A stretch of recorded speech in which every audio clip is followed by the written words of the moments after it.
કે ભૂખ લાગી તમે ખાવાનું આપો, પણ ઘણાની ફરિયાદો મેં એવી સાંભળી છે કે તમે રસ્તો જ ન કાઢી શકો. બોલો કઈ.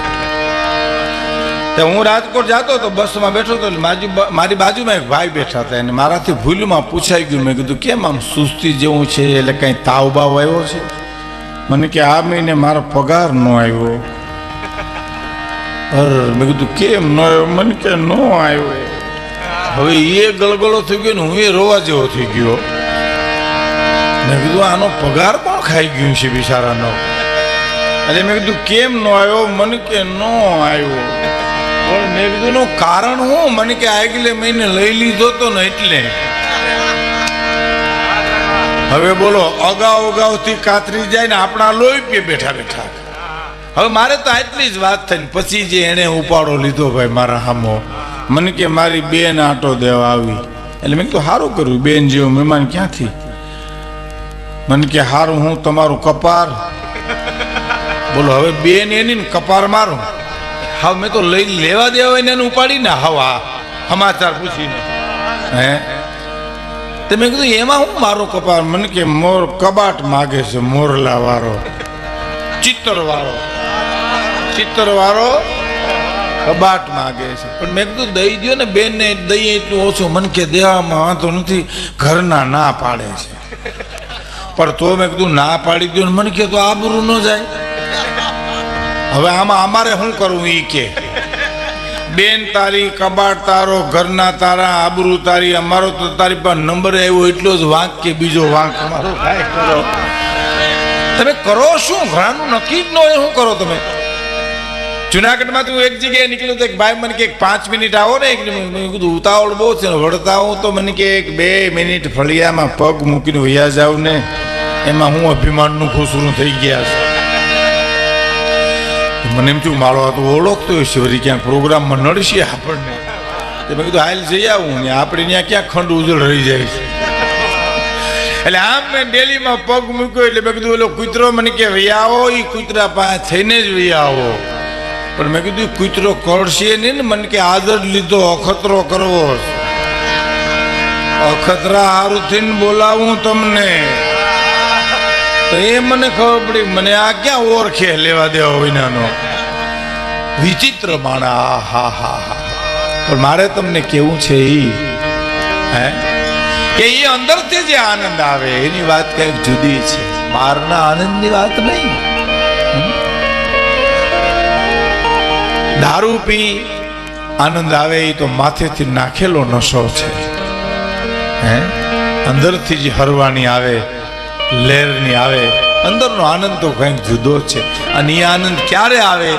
ત્યાગમાં આવે, સમર્પણમાં આવે. હવે મેં તમને વાત ન કરી, અયોધ્યા હળગી હગે ભાઈ, લંકા હળગી હગે, અયોધ્યા નો હળગે. ત્યાગ હોય ને કેવી રીતે આગ લાગી શકે? બોલો.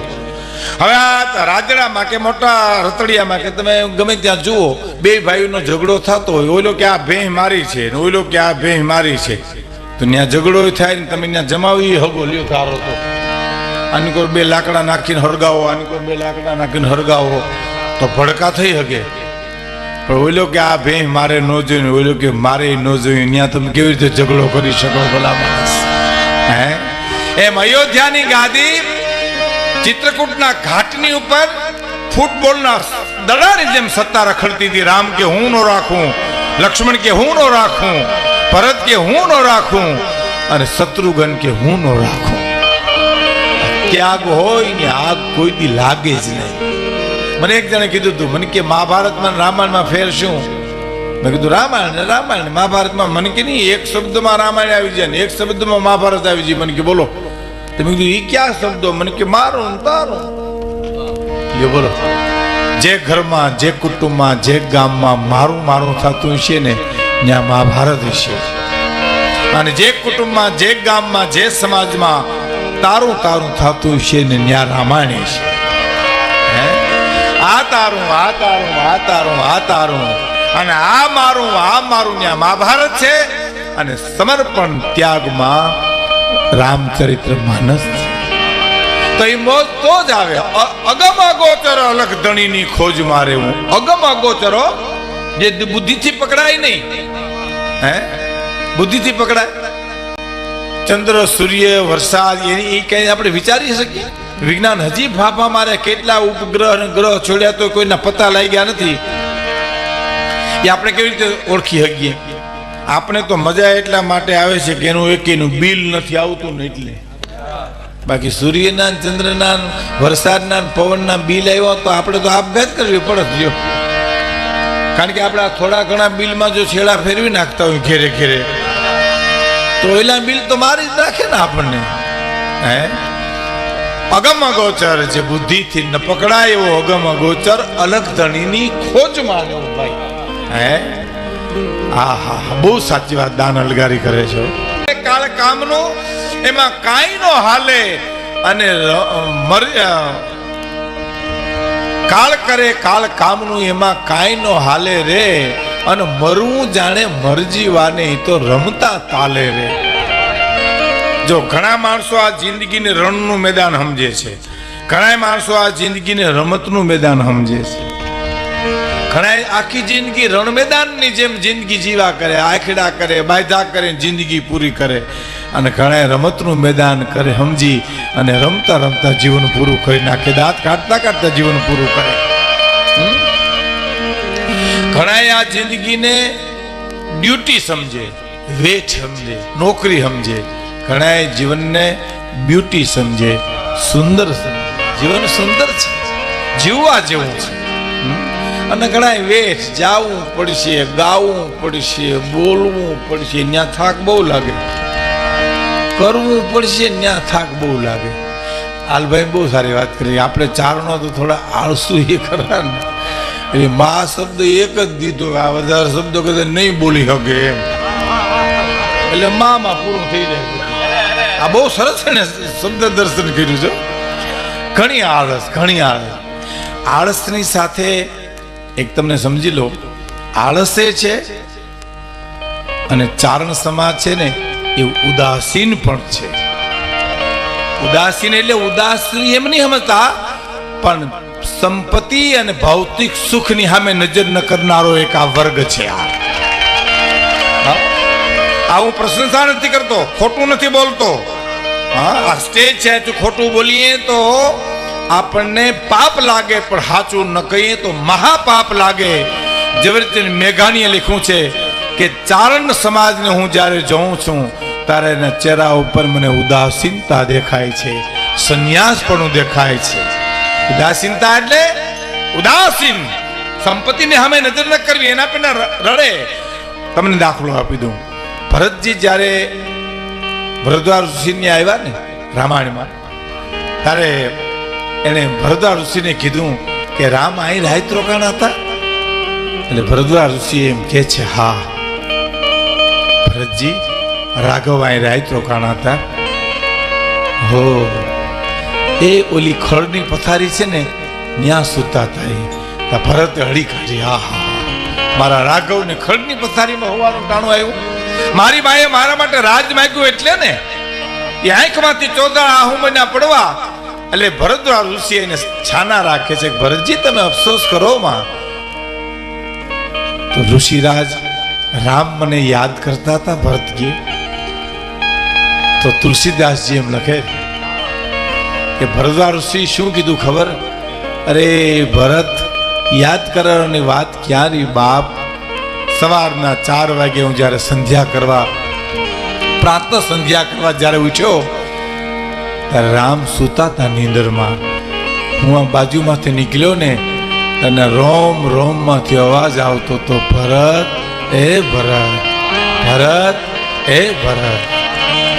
એના રૂવાડાની માલિકા ભરત તમારો રણકાર હતો બાપ. ને આજ મને એમ લાગે છે કે મેં તપ કર્યું એના ફળમાં મને રામના દર્શન થયા, અને રામના દર્શનનું ફળ મને ભરતના દર્શન થયા છે.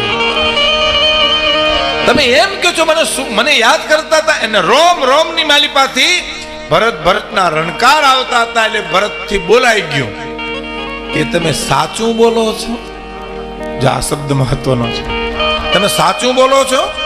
અને તુલસીદાસજી ચોપાઈમાં ભરદ્વાજ ઋષિ પાસે બોલાવ્યા. હે કે સુનહું ભરત हम झूठ न कही सुनहु भरत, हम झूठ न कही